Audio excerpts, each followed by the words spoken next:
수술 다음 날 네. 평균적으로는 대부분의 환자분들이 수술 부위 거의 통증 없다고. 가장 큰 장점 중에 하나는 빠른 재활과 그다음에 그런 수술 후 강직을 최소화시킬 수 있는 게 있지 않을까. 채소 침습 수술은 봉합을 해도 한두 개 정도 봉합하고 끝나니까 상처의 차이도 꽤 있는 것 같은데.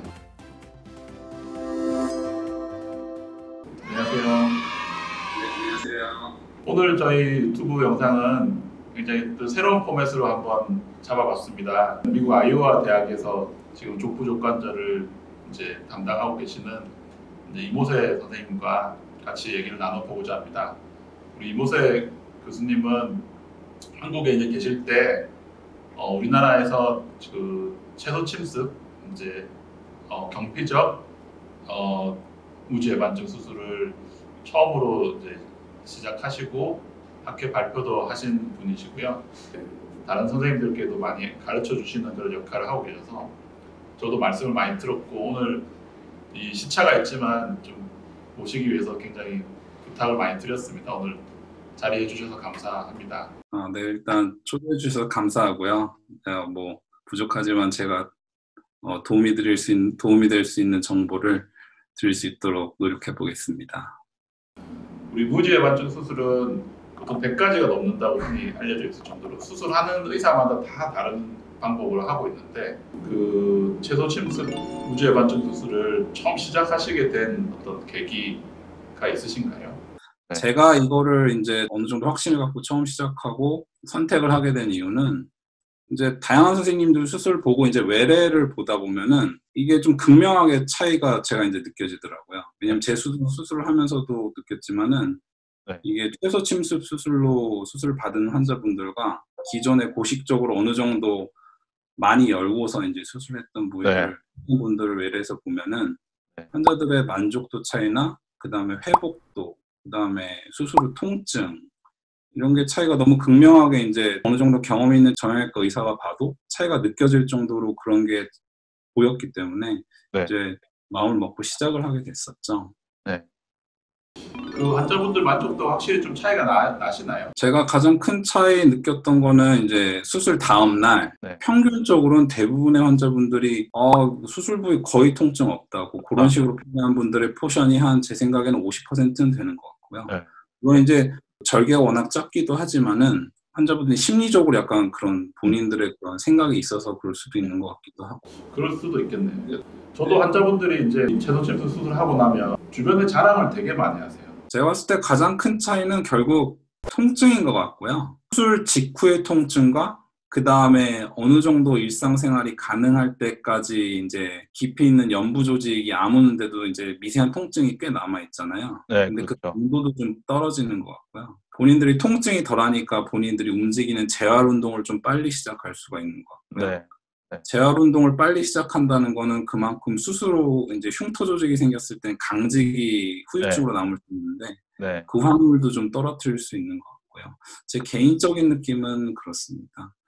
그리고 이제 뭐 무시할 수 없는 거는 이 보이는 흉터가 최소화되면 그만큼 신발이나 양말 신었을 때 그게 쓸렸을 때 좀 미세한 그런 불편감, 이런 것들도 좀 최소화할 수 있는 것 같고. 채소 침습 수술은 봉합을 해도 한두 개 정도 봉합하고 끝나니까 상처의 차이도 꽤 있는 것 같은데, 확실히 이후에 상처 관리나 그런 부분에 좀 많이 도움이 되는 것 같기는 하더라고요.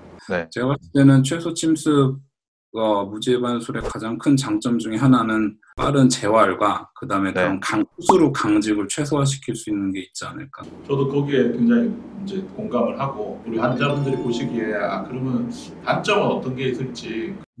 저는 개인적으로 단점은 없다고 생각합니다. 그래요? 농담 반 진담 반이고요. 뭐 단점 없는 수술은 없고, 이제 가장 큰 부분은 이 수술 자체가 이제 열질 않으니까 그 엑스레이 의존하고 그 다음에 어떻게 보면 수술하는 사람의 손의 느낌에 의해서 이제 조작되는 것들이 많으니까 그게 좀 되게 단점이라고 생각은 해요. 근데 이제 환자분 입장에서는 좋지 않을까요? 그래도? 그럴 것 같아요. 그 수술이 잘 됐을 때 어떤 아까 말한 통증이나 흉터나 관절 움직임에 대해서는 상당한 장점이 있는데, 술기 자체가 좀 익숙지가 않고 우리가 또 완전히 절개를 해서 이렇게 들여다보면서 수술하는 건 사실 의사 입장에서 좀 편하죠.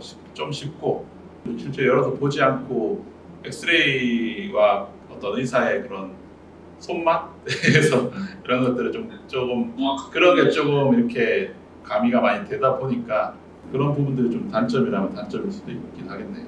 점점 모든 수술들이나 어떤 기술도 의사가 편하고 의사가 좋은 이런 수술들이나 방법들에서 점점 환자분들이 결과적으로 좋고 편한 방법으로 점점 바뀌어가고 있는 게 트렌드이긴 한 것 같고 그런 점에 좀 적합한 수술이기도 한 것 같다는 생각도 좀 들기도 듭니다. 네, 저는 이제 뭐 100분짜리 수술이라고 생각하진 않습니다. 왜냐면은 최소 침습 무죄반 수술을 해드리고 싶은 환자분이 있었는데 네.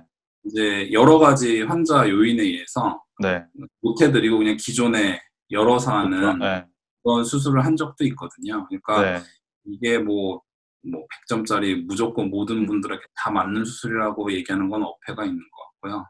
그 부분은 저도 궁금한데, 그러니까 저도 그렇게 하고 있긴 하거든요. 저도 모든 환자분들을 이 최소 침습으로 무죄 반증 수술을 하지는 않고 있는데 정도에 따라서 좀 너무 심한 분들은 이제 이 수술이 안 돼서 기존에 절개하는 수술을 선택하는 경우도 지금도 당연히 있고, 그 교수님께서는 그 어떤 분들은 최소 침습으로 하고 안 되겠다고 하시는 분들은 절개를 해서 수술을 하실 텐데 두 가지 경우의 어떤 구분점이랄까? 이제 개인적인 제 기준은요. 네. 첫 번째로는 첫 번째 엄지 발가락이 과도하게 낭창거리시는 분들이 있어요. 아, 네. 너무 유연한 분들. 네. 너무 유연한 분들은 최소 침습 술기로 교정하는 정도로 좀 부족한 경우도 있고 안정성도 떨어지고요. 네. 두 번째로는 저는 항상 이제 직업을 좀 여쭤보는데 네. 수술 처음 이제 3개월이 전 제일 중요하다고 생각을 하거든요. 첫 3개월. 네. 네. 어느 정도 일상생활은 당연히 이 최소 침술하고 다 빨리 할 수 있는데 과도한 하중을 부어야 되는 그런 직종에 계시거나 네. 아니면 근데 그런 직종이 있는데 빨리 직업에 바로 원래 하시던 일 복귀하셔야 되는 분들은 네. 차라리 이제 나중에 받으시던가 아니면 지금 정말 불편해서 받으시려면 확실하게 좀 더 기존의 고식적인 방법을 열어서 해야 되는 방법이 필요하다고 말씀드리고요. 마지막으로는 이제 간혹 연세 드신 분들 중 이제 골다공증 아니면 골감소증 뼈가 약한 분들, 네, 뼈가 너무 약하신 분들은 이 최소 침습 무죄반 수술의 술기 자체가 네. 쓰는 그 금속 나사의 그 방향이라든가 그 고정 부위가 이제 한계점이 분명히 있거든요. 네. 뼈가 너무 약하신 분들은 괜히 그 수술을 받으셨다 그게 무너져 버리면 오히려 발가락이 다시 돌아갈 수가 있으니까 그런 분들은 이왕 받으시는 것 뭐 전통적으로 시행해왔던 좋은 방법에 확실한 방법이 있으니까 그거를 좀 더 권유를 드렸었죠. 환자분들이 제일 많이 물어보시는 게 나사 뽑아야 되느냐 많이 물어보시거든요. 네. 저는 요즘은 좀 연세가 있으신 분들은 그냥 뽑을 때 절개를 더 많이 해야 되는 경우도 간혹 생기기 때문에 굳이 뽑을 필요가 없어서 뽑지 않고 두고 좀 젊으신 분들은 미리 이제 좀 설명해서 좀 뽑는 걸로 하는데 교수님 어떻게 하시나요? 제가 원래 그 뽑는 수술을 별로 안 좋아해서요. 미국은 또 의료비가 워낙 또 비싸다고 알고 있어서 환자분들도 뽑는 거를 좀 안 하려고 하시기도 하겠네요. 나사가 안에서 부러져도 사람들이 안 뽑습니다. 그래요? 왜요? 왜? 비싸니까. 아, 비싸니까. 또 환자분들이 또 많이 물어보시는 게 뼈를 깎느냐 그 자체를 그러니까 안 하고 뭔가 교정하지 않느냐 그런 부분에 대해서 저는 그렇게 설명을 드리거든요. 그냥 어차피 수술은 다 똑같다. 그러니까 환자분들은 좀 작은 수술을 하시길 원하시니까 통증이 좀 덜한 수술을 하길 원하시니까 저도 동일하게 서 교수님처럼 동일하게 설명드리고요.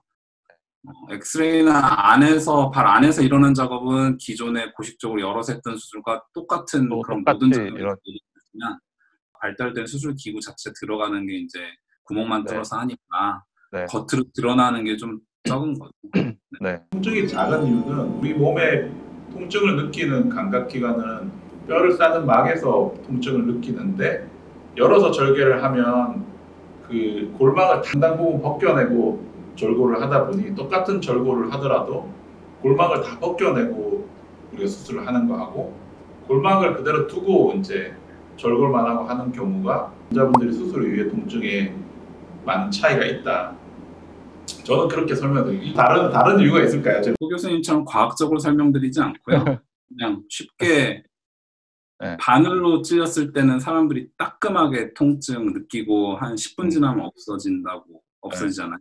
네. 그렇지만 칼에 베인 경우에는 그 통증이 최소 며칠은 가거든요. 아무데도 며칠이 걸리고. 네. 근데 과학적으로는 서 교수님 설명에 상당히 동의합니다. 저도 앞으로 그렇게 설명. 네. 오늘 그 미국 아이오와 대학에 계시는 이모세 교수님과 그 채소 침습 부주 예방증 수술에 대해서 많은 얘기를 나눠봤습니다. 그 채소 침습 부주 예방증 수술은 여러 가지 장점도 있고 그런 술기가 좀 까다로운 단점도 좀 있다고 요약할 수 있을 것 같아요. 무엇보다 환자분들의 만족도에 있어서는 제일 우선적으로 좋은 방법이 아닌가 생각이 듭니다. 뭐 부족하지만 제가 드린 정보가 구독자분들한테 도움이 됐으면 좋겠고요. 제가 봤을 때는 모든 수술이 그렇듯이 뭐 반복적으로 얘기하는 거지만은 100점짜리 만점짜리 수술은 없는데 본인한테 이제 잘 맞는 수술을 찾는 것이 중요하지 않나. 그리고 그거 잘 맞는 수술 방법을 또 환자한테 권할 수 있는 그런 의사 선생님 만나는 게 중요하지 않나 그렇게 생각을 합니다. 네, 오늘 시간 내주셔서 감사하고요. 구독, 좋아요. 알람 설정, 안녕히 계세요.